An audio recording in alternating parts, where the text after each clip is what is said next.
Serigne Mountakha Mbacké Bassirou yàgg naa joxe ndigal ci ñim ko sañ a jox ñu jàng alxuraan jàng ay xasida def ay salaatu ala nabi sàkk sarax ngir réew mi am jàmm loolu est-ce que Mamadou Ibra Kane mos naa taxaw rafetlu ko déedéet. Abdoulaye Wade mi fi nekkoon njiitu réewum Sénégal ginnaaw bi mu demee wéy di am ay jafe-jafe ak njiitu réew mi di président Macky Sall ñu bari dugal ci seen loxo mbir ma sottiwul Serigne Mountakha Mbacké Bassirou moo mujj def médiation bi ba jubóole ñaar ñooñu est-ce que Mamadou Ibra Kane rafetlu woon na taxawaayu Serigne Mountakha jamono jooju déedéet. université bi nga xamante ni Serigne Mountakha Mbacké Bassirou ma ngi koy tabaxlu fii ci Touba lu ëpp fanweer ak juróom-ñaar ci ay milliards ndax Serigne bi xam na ne am réew munta jëm fenn te ña nekk ca réew ma amuñu xam-xam université boobu Serigne bi di tabaxlu est-ce que Mamadou Ibra Kane mos naa taxaw rafetlu ko déedéet. Serigne Mountakha Mbacké Bassirou taxawaay bi nga xam ne amee na ko ci woppi coronavirus génn lu toll si ñaari téeméer ci ay millions dugal ko ci est-ce que Mamadou Ibra Kane mos na koo rafetlu déedéet. sensibilisation bi nga xam ne Serigne Mountakha def na ko ci woppi coronavirus ji est-ce que Mamadou Ibra Kane mos na koo rafetlu déedéet. keroog bi marché Ocass tàkkee ba am ñu bari am si ay jafe-jafe am ñu si ñàkk seen alal Serigne Mountakha génne ay millions yu takku daal leen koy dimbalee est-ce que Mamadou Ibra Kane mos na koo rafetlu déedéet. fan yi ñu génn bi Sénégal yëngoo ba am lu toll ci fukk ak ñaar wala lu sa topp ci ay nit ñàkk seen bakkan ñu bari am ci ay gaañu-gaañu ñu bari ñàkk ci seen alal réew mi jax ñenn ñi sax jàppoon na réew mi dafay tàkk Serigne Mountakha dugal ci loxom ba lépp ànd ko dal daal di sedd guyu est-ce que Mamadou Ibra Kane mos na koo rafetlu déedéet. Serigne Mountakha Mbacké Bassirou jël lu toll ci 50 millions daal di koy dimbalee ñi nga xam ne seeni mbokk daal nañuy faatu si jàppante yi amoon ci Sénégal ak ñi nga xam ne dañu see daal di loroog ñi si am ay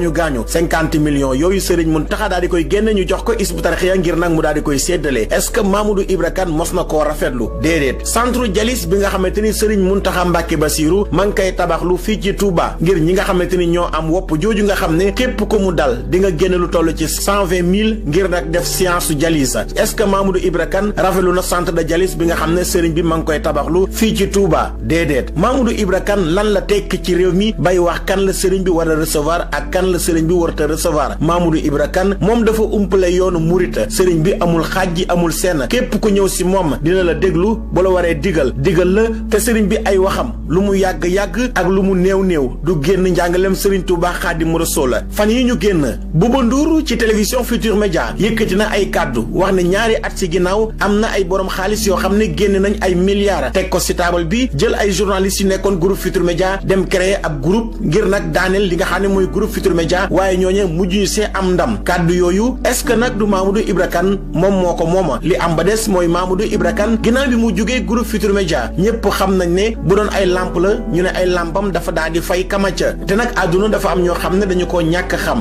mën ngaa nekk ci ab groupe de presse nga jàpp ne yow yaay kàngam bi wala yow yaa aay wala yow yaa foor waaye boo fa jugee di nga xam ne na nga mel groupe bi moo la ko def jamono ji ñëpp xam nañ ne Mamadou Ibra Kane ma nekkoon groupe Futurs Médias ak mii wuute na lool est-ce que du Mamadou Ibra Kane dafa bëggaat buzz wala dafa bëgg aw turam toll fa mu tolloon Mamadou Ibra Kane ban njariñ la am ci réew mi bay wax ki Serigne bi war a recevoir ak ki Serigne bi warut a recevoir ku wedd lii defalub sondage laaj askan wi Mamadou Ibra Kane Clédor Sène ak Assane Diouf kan moo ëpp njariñ ci réew mi soo mooy tuulee day di nga dajeek Sénégal yu bari yoo xam ne danañ la wax na la Assane Diouf ak Clédor Sène ñoo ëpp Mamadou Ibra Kane njariñ ci réew mi Mamadou Ibra Kane ak jafe-jafe yi nga xam ne moo nekk ci réew mi ndax yenn yi mos ngeen a dégg mu yëkkate si ay kàddu daal di ciy wax déedéet laay wax ndax ca diiwaanu Dugaar foofee askan wa fa yeewoo fukki at a ngi nii ñuy jàmbat lu toll ci téeméer ak juróom fukk ak juróom-ñeent ci ay hectares yoo xam ne ay société privée ñoo ko ngar dajjoo est-ce que Mamadou Ibra Kane mos naa jël xalimaam wala kàddoom jàppale askan wi nga xam ne ñoo ngi say jafe-jafe sa Dugaar est-ce que Mamadou Ibra Kane mos naa jël xalimaam wax ci médecins yi nga xam ne ñoo ngi waaj a dem ab grève ngir nag laaj décret reclassement bi nga xam ne ba léegi mbir ma nga yeex di layaamal engagement bi Pape Alé Niang am ci askan wi jege leen engagement boobu lan moo tax Mamadou Ibra Kane amu ko askan wi nga xam ne ñoo yeewoo Fuuta di mbayum noor ñi naan ko mbayum dër soble carotte ak nawe ak supame ñooñu bu ñu bayee at mu jot li ñuy ñoral dafay mujjee yàqu leen li dañu koy wanteer la ko waral ay chambre froide réew mi amu ko est-ce que Mamadou Ibra Kane mos naa wax wala mu bind ne Sénégal jot na mu am ay infrastructure de conservation yoo xam ne ñiy mbayum dër ci Fuuta wala sax sa zone des Niayes am fu ñu ko denc